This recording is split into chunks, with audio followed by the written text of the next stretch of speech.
ஹாய்ங்க, எல்லோரும் எப்படி இருக்கீங்க? அல்சர் பிரச்சனை இருக்குது அப்படிங்கிறவங்க கண்டிப்பாக இதை நீங்கள் ட்ரை பண்ணி பாருங்கள். அல்சர் பிரச்சனை இல்லாதவங்களே இருக்க முடியாது. இப்போ அந்தளவுக்கு எல்லாருக்குமே பார்த்திங்கன்னா அந்த அல்சருங்கிறது எல்லாருக்குமே இருக்குது. நெஞ்சு எரிச்சல் பிரச்சனை இருந்தாலே அல்சர் இருந்தால் தான் நெஞ்சு எரிச்சல் வரும்.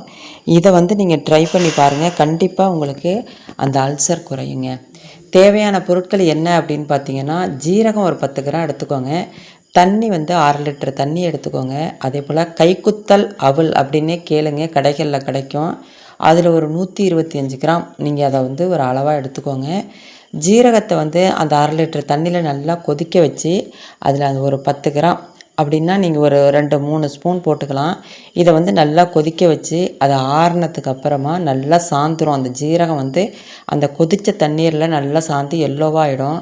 இதில் நீங்கள் அந்த அவலை அலசிட்டு நீங்கள் அந்த அவலை அதில் போட்டு ஊற வைங்க. அந்த ஜீரக தண்ணியில் ஊற வச்சுட்டு இதில் பிறகு நல்லா ஆறினோன்னே நாட்டு சர்க்கரை, அப்படி இல்லை அப்படின்னா உப்பு சேர்த்துக்கலாம். நாட்டு சர்க்கரையும் தேங்காயும் கிளறி நம்ம சாப்பிட்டோம் அப்படின்னா அப்படி அல்சர் பிரச்சனையும் அப்படி சரியாகும். இதை மதியான நேரத்துலேயே நீங்கள் சாப்பிடலாம். கொஞ்ச நாளைக்கு நீங்கள் காரத்தை அறவே நீங்கள் கண்ட்ரோலாக இருந்துக்கணும். காரமே நீங்கள் சாப்பிடக்கூடாதுங்க. இதே போல் தேங்காய் பால், அதே போல் இளநீர் குடிக்கிறது, இது எல்லாமே அந்த வயிற்று புண்ணுக்கு நல்லது. அதே போல் மணத்த தக்காளி கீரை கிடச்சிது அப்படின்னா அதை வாங்கி பயத்தம்பருப்பு போட்டு கூட்டு வச்சு சாப்பிட்டீங்க அப்படின்னாலும் கண்டிப்பாக அந்த அல்சர் பிரச்சனைக்கு ஒரு நல்ல ஒரு நிவாரணத்தை கொடுக்கும். அதே போல் தேங்காய் பால் அடிக்கடி சேர்த்துக்கோங்க. இடியப்பம் புழிஞ்சு அதில் தேங்காய் பால் போட்டு சாப்பிடுங்க. கார சட்னி, அதே போல் பச்சை மிளகாய், அதே போல் காரம் எதையுமே அவாய்ட் பண்ணிவிடுங்க. எண்ணெய் ஐட்டத்தையும் அவாய்ட் பண்ணிவிடுங்க. கண்டிப்பாக அல்சர் குறையுங்க.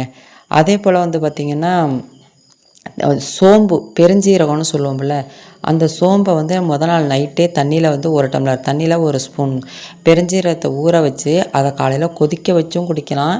நான் சும்மாவே நல்லா சாந்ததும் இருத்து குடிக்கலாம். ஆனால் கொதிக்க வச்சு அதில் கொஞ்சமாக வெல்லம் போட்டு டீ காஃபிக்கு பொதுவாக அதை குடித்தோம் அப்படின்னாலும் கண்டிப்பாக அந்த அல்சர் பிரச்சனை குணமாகும். இது எல்லாமே நான் செஞ்சுருக்கேன். என்னோடய நெஞ்சு எரிச்சல் பிரச்சனைக்காக செஞ்சேன்.